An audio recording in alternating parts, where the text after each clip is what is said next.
This is News 8 from Wood TV. Thanks for joining us tonight. I'm Susan Shaw. And I'm Brian Sterling. We want to get right to our top story tonight. We have now seen the video of the moment that a Grand Rapids police officer shot and killed 26-year-old Patrick Lyoya. The police chief wrapping up a news conference about an hour ago, releasing 4 angles of that shooting. In it, we see the officer pull Lyoya over. Lyoya runs. We see them struggle for a while, eventually fighting over the officer's taser. And the video ends with the officer on Lyoya's back, trying to control him. Then the officer fires a single shot. We have team coverage tonight. We want to begin with News 8's Joe LaFurgey, who has been combing through the videos released today by the Grand Rapids Police Department just a few hours ago. Joe.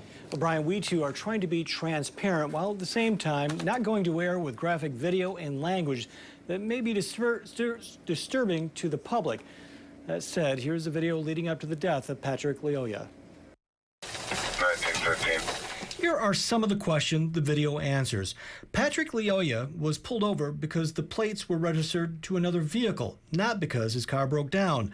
Lyoya and the officer struggle over the officer's taser. We saw 4 video sources: the officer's body-worn camera, dash cam from the police car, a neighborhood doorbell camera, and the passenger in Lyoya's vehicle's cell phone. The video begins with the traffic stop. The officer asked for Lyoya's license. Do you have a license? Lyoya eventually walks away from the car with the officer following him. The two struggle. Twice in the encounter, the officer pulls his taser. At one point, the video shows the two struggling over the taser. The struggle moves between 2 homes on the block. We eventually see the officer on top of Lyoya. The officer appears to be struggling to control him. The officer reaches for his sidearm. The next sound you hear is the officer firing the fatal shot.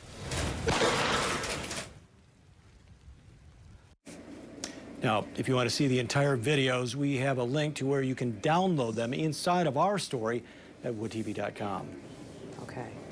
All right. Joe LaFurgey looking at the videos tonight. Joe, thank you. While the videos help provide some answers, they also raise questions about how everything went down.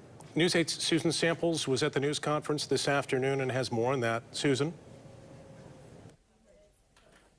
Among the questions posed to Chief Eric Winstrom, one that could prove to be the most critical, does a struggle over a taser warrant the use of deadly force? The test is going to be whether in the view of a reasonable police officer, whether that deadly force was needed to prevent death or great bodily harm to that officer. That's the test which will be used for the policy. Is an officer, to follow up on that, is an officer being hit with a taser considered great bodily harm? So that's a complicated question. It depends on where you go. But the short answer is it can be. So a taser is not per se a deadly weapon. The taser is what would be known as an intermediate weapon. Intermediate weapon would have the potential to cause death. It would have the potential to cause great bodily harm, but not necessarily. And that's depending on all the facts of the case.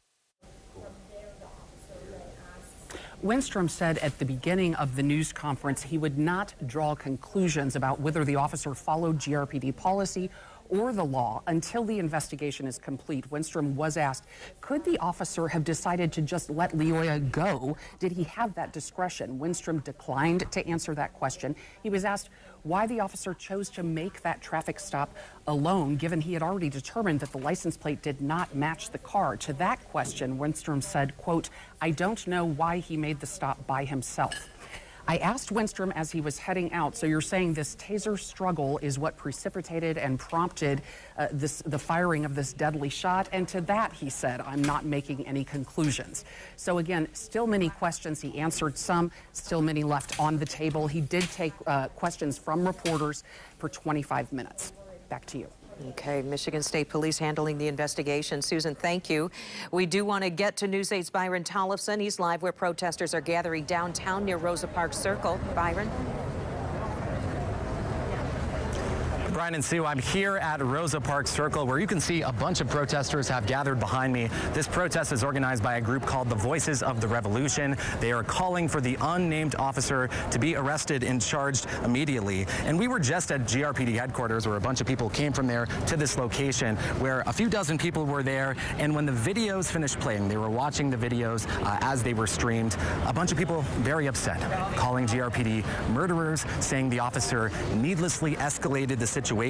And we also saw a forklift operator there moving the barricades closer to the GRPD entrance. We also saw some officers come outside for a little bit, and crews were putting up barbed wire to close some of the gaps in between the barricades. Really raw emotions there, but here this protest is getting underway. While we were there closer to the GRPD headquarters, we saw a few businesses boarding up their windows. We also saw some others covering displays reading Patrick Lyoya. As you can hear behind me right now, this protest is getting just underway. Calls justice for Patrick, also justice for Breonna Taylor. Also right behind me, this is getting underway right as we speak. So we will be here throughout the night and give you updates.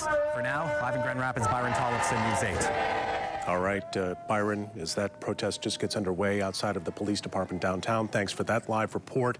Today was also the first time that Lyoya's close friends and loved ones saw that video. News 8's Jacqueline Francis is here now with their reaction. Jacqueline. Brian, after 14 years of friendship, Jimmy Barwin said Patrick was like an older brother, telling me there was no preparing for what he saw in that video today. We spoke with him moments later. Here's what he had to say. Just saw the video right now. It breaks my heart. It really breaks my heart. That should have never happened to anybody. If you got him on the ground already and you can be ready to pull the handcuffs, why execute him? Why? Patrick Lyoya's family shared a message with us earlier today asking for people to remain peaceful and focus on getting justice for Patrick. National Civil Rights Attorney Ben Crump has taken on the case, and he will be in Grand Rapids tomorrow for the second time this week, holding a news conference. He and the family will respond to the video at that time. All right, we'll wait for that press conference tomorrow. Jacqueline, thank you. Thank you, Jacqueline. We are also hearing from the governor on the release of the video from the deadly police shooting. Rick Albin is in the newsroom with that angle tonight. Rick? Susan, I've been in touch with the governor's office over the past couple of days to gauge the reaction to the latest shooting involving a person of color and a police officer. This afternoon, in a release, the governor said, quote, "The lieutenant governor and I spoke with Patrick's family, and our hearts are with them and the Grand Rapids community who are dealing with unimaginable pain and loss." Patrick was 26. He arrived in the United States as a refugee with his family, fleeing violence that he had his whole life ahead of him. Patrick was a son, a dad of 2 young daughters, and an older brother to his 5 siblings. The Michigan State Police will conduct a transparent, independent investigation of the shooting. Then prosecutors must consider all the evidence, follow the law, and take appropriate action on charges. Justice is foundational to safety, and without justice, we are all less safe. Patrick's father asked me to convey his hope that any demonstrations in his son's honor remain peaceful. And I, as governor, share this view. We must come together and build a future where Black Michiganders are afforded equal rights, dignity, and safety in our communities. I will never stop fighting to make Michigan a more equitable and just state, end quote. All right, Rick, thank you. Our coverage will continue on News 8 at 5. Coming up at 5:30, political reporter Rick Albin getting reaction from local lawmakers as well. And you'll hear from city leaders. And, of course, we'll bring you any new information on air and online at woodtv.com.